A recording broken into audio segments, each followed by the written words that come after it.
I am a world citizen because I've lived in many countries, plus my wife is a Bulgarian.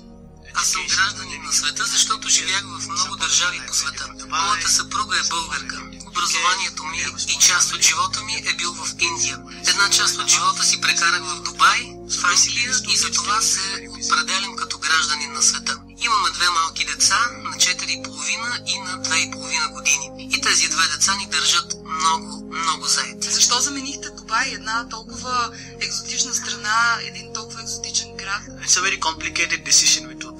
Това бе едно много сложно решение. След като се оженихме с моята съпруга, родиха ни се децата и търсихме по-добро място, където ще растат те. Взехме решение да сме по-близко до нашите близки.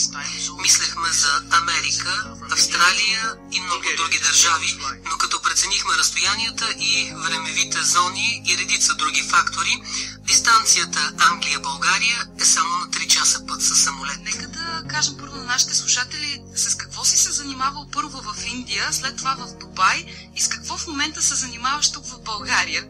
I am basically following the universe's plan. I'm flowing every time. Основно следвам планът на Вселената, нося се по течението през цялото време. На 29 години започнах да пътувам извън Индия. В Индия учих, работих и правих всичко друго. До 2010 година работих като инвестиционен банкер, но не се чувствах на мястото си. Целта ми не е да бъда в материалния свят. И така от една история преминавах в друга, докато стигнах до България. Докато бях в Индия, в Мумбай, нямах никакво желание да напусна границите й, защото се чувствах много добре. Имах работа, пари, всичко беше окей. Даже докато живях в Мумбай, това беше централното място, в което се намирах и пътувах из цялата страна. Индия е духовно място и енергията там е различна.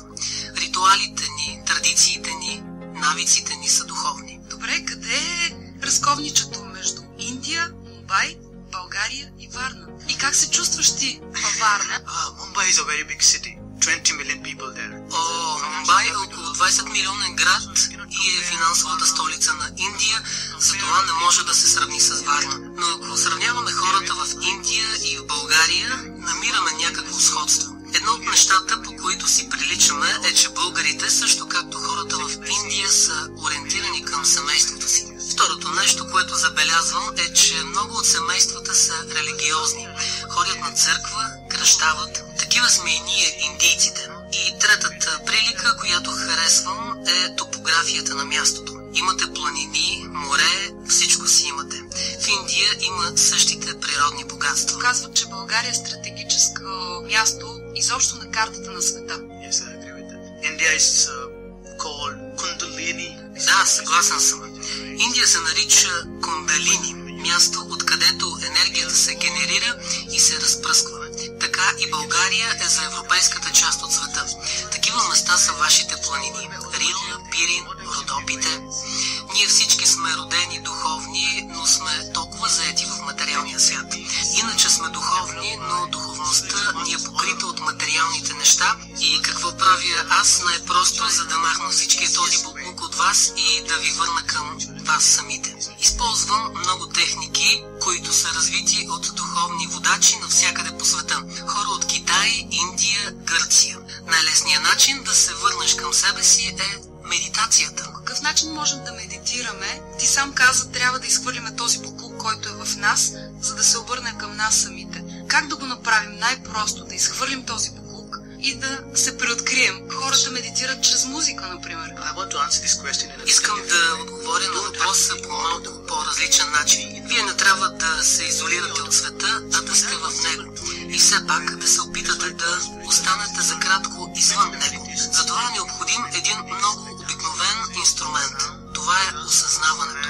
И затова казвам духовността. Тя е едно пътуване. За да започнете да медитирате преди това, се използват различни техники, като например танци, музика, звуци, асанти от йогата, пранаяма, психологически инструменти, когнитивни, джибриш, различни утвърждавания. Това са само част от многото инструменти и един малък опит от мен. Как виждаш политическата обстановка тук в България и има ли нужда изцяло нашата страна от промяна, говорим в духовна промяна, за да живеем по-добре? I stay away from politics, but they are also a very important element of our life. Оставам страни от политиката, но и това е един важен елемент от нашия живот. Не можем да я игнорираме.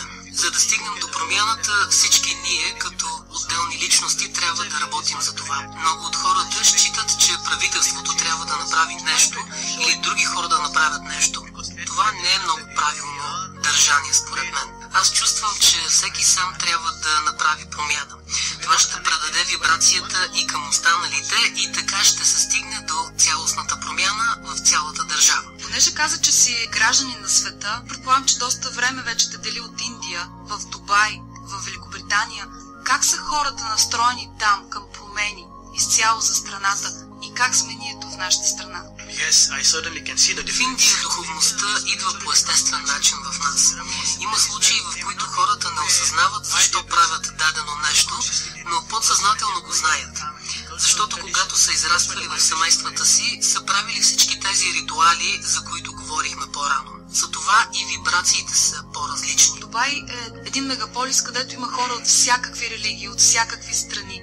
Там каква е вибрацията, как я усещаше? Там сякаш материалното е завладяло повече духовните хора. Even I got lost there. Even I got influenced in this plastic and material world. Дори аз се изгубих за миг в материалното, докато бях там. Светът е толкова материален и пластичен там, което беше също една от причините да напуснем Дубай. Иначе е хубаво място. Ако искаш да правиш пари, кариера, ако си амбициозен, мястото е фантастично.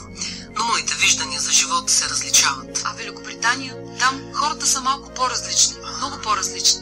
I was surprised myself when I went to England and when I see the spiritual level there. Изненадах себе си, когато отидах в Англия и видях нивото им на духовност. Има много осъзнаване там. В България осъзнаването е малко по-малко, но всички хора тук имат много добри сърца. И това е най-важното нещо. Хората, които са последователи на тази духовност, която си пренесъл от Индия, колко са специално в центъра, където ти практикуваш и от какви възрасти са, какви хора идват при теб?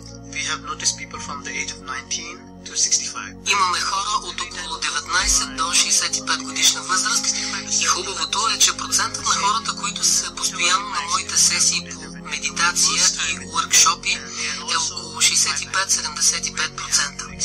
И от това, което аз съм забелязал, когато идват за първи път при мен и сега, е, че те са моя гръбнак. Защото когато имат хубави преживявания и се чувстват добре, те предават тези усещания на своите близки и приятели и така нашето малко семейство, нашата малка общност расте. Към момента колко души наброява твоя център, колко студенти имаш?